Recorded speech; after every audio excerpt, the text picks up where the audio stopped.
In the previous episode, we mentioned that Rimuru returned to the Jura Tempest Federation. Diablo began his plan in the kingdom of Falmuth, and Raisin described the encounter of the 20,000 troops in the Monster Federation under Diablo's instruction. So what interesting things will happen next? Let's find out together.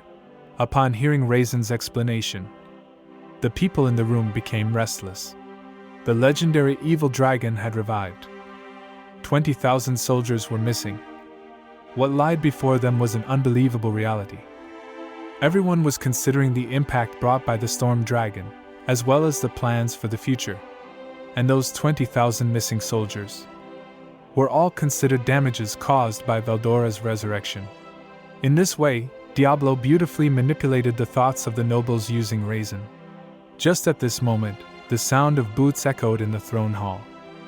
Yomu and his group arrived, and behind them, Diablo in butler's attire also walked in. I'm sorry. We're late. But we finally persuaded him. Yomu, as the representative, first addressed Raisin. Although he was stern, his rough way of speaking had not changed. Due to such unreasonable attitude, opposition immediately sprang up among the nobles. Rebuking Yomu and the others, Raisin was taken aback. He quickly stepped forward to intervene, fearing that their words would anger Diablo.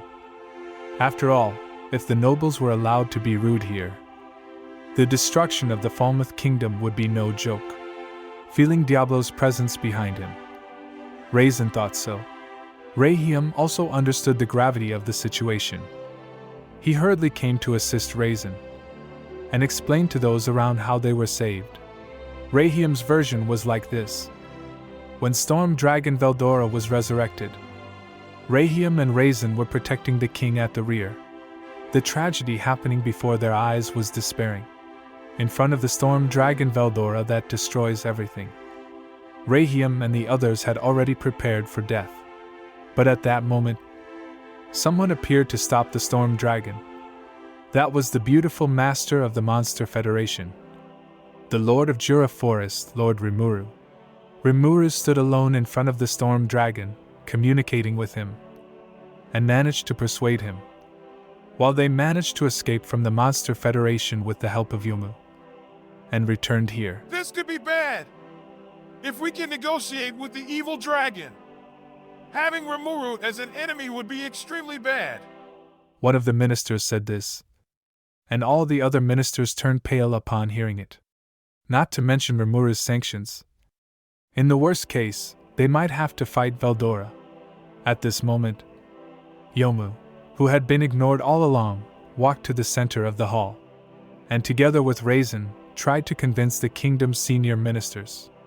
Thus, everyone understood how foolish it was to antagonize Rimuru's Monster Federation.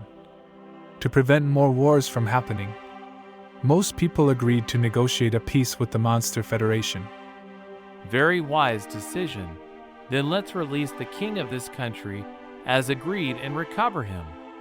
Diablo said this, casually walked out, then proudly announced his identity to the surrounding confused people. I am Diablo, the faithful butler of our great master, Lord Rimuru. Slowly walking towards the throne. The guard knights standing nearby intended to stop Diablo, but fear from within made them unable to move.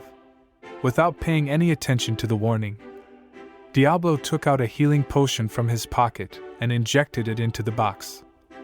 At the same time, he lifted the king's curse in a way that no one even noticed. Just like in a drama, as the potion was being injected, the king's body was restored to health. Seeing the king, whom they had exhausted all methods to cure, return to his original state in an instant. The doctors and mages were unable to control their astonishment. This was actually within Diablo's plan. Knowing that Lord Rimuru wanted to heavily promote the full recovery potion. Thus Diablo flawlessly performed a show here using King Falmuth. Afterwards, the king, now in human form, expressed his gratitude in a weak voice. With the help of his close servants, he got dressed, and according to Diablo's wishes, treated the emissaries of the Monster Federation with the highest courtesy. Then, Diablo made a unilateral declaration, leaving the kingdom with three choices. First, the king abdicates and pays war reparations. Second, becoming a vassal state of the Monster Federation. And third, continuing the war. Well, please prepare a reply within a week. Diablo finished, ignoring the disgruntled nobles, and left with Yomu and the others. At this point, the first stage of Diablo's plan had ended. 3 days later, the king and the nobles held an emergency meeting. According to Diablo's instructions to the king, any of the three options could achieve the final goal. Therefore, the correct choice should be the one with the least damage. The king calmly pondered the strategy. Firstly, the third option can be immediately ruled out. The second option has merit worth considering, but it's impossible for human nobles to bow to monsters. So, there is only one choice left. The king abdicates, passes the throne to his successors, and pays war reparations. However, this would inevitably lead to a power struggle between the nobles and the royalty. Understanding this, Diablo's purpose became very clear. The king sighed inwardly, but the result was irreversible. He could only proceed according to Diablo's plan. Fast forward to the present. After hearing Diablo's report, Demon Lord Rimuru jumped off Cheyenne's lap, planning to take a sip of tea in his human form. However, Diablo's next words caused Rimuru to spit out the tea he had just taken into his mouth.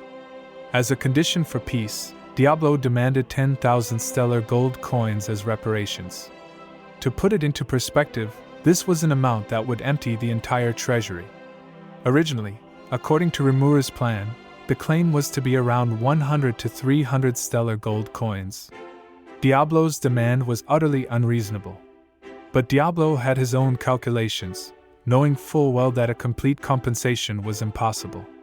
In this case, the successor of the Falmuth kingdom would surely make installment payments, paying an upfront fee of 1,000 stellar gold coins, then passing the responsibility onto others. Additionally, since the royal knights had been entirely annihilated by Rimuru, the new king of Falmuth, who had lost his power, had no protectors. Under these circumstances, the nobles wouldn't hesitate to push all the responsibility onto him. To avoid this, the former king would have no choice but to join Yomu's side, or rather Rimuru's power. In this way, as long as Diablo continued to pressure the managers of the Falmuth kingdom for debt collection, the new king, who had no extra resources, would have to adopt a series of measures such as increasing taxes. These measures would foment dissatisfaction among the populace, pointing the source of conflict at the new king and inevitably causing an uprising. At that time, Yomu, who had a high reputation among the people, could step in and easily claim the throne of the Falmuth kingdom. Marveling at the perfection of Diablo's plan, Rimuru patted Diablo on the shoulder, entrusting the following matters to him. As Diablo had predicted, the kingdom of Blumund and the dwarves' kingdom publicly expressed their support for the Monster Federation. The news of Rimuru becoming the Octagram Demon Lord also reached the Falmuth kingdom. Then, King Edmaris abdicated, passing the throne to his younger brother, Edward, a noble.